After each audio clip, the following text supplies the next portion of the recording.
एकटा और कविता लऽ कऽ आयल छी। ई कविताक शीर्षक अछि मोनक गरिमा। तऽ सुनी।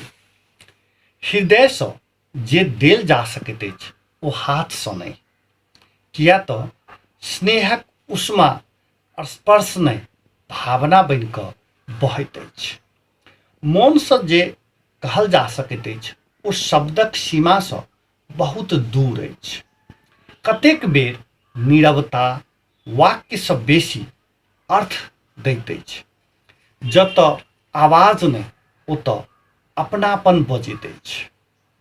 संबंधके मात्र समय नहि, समझक आवश्यकता होइत अछि।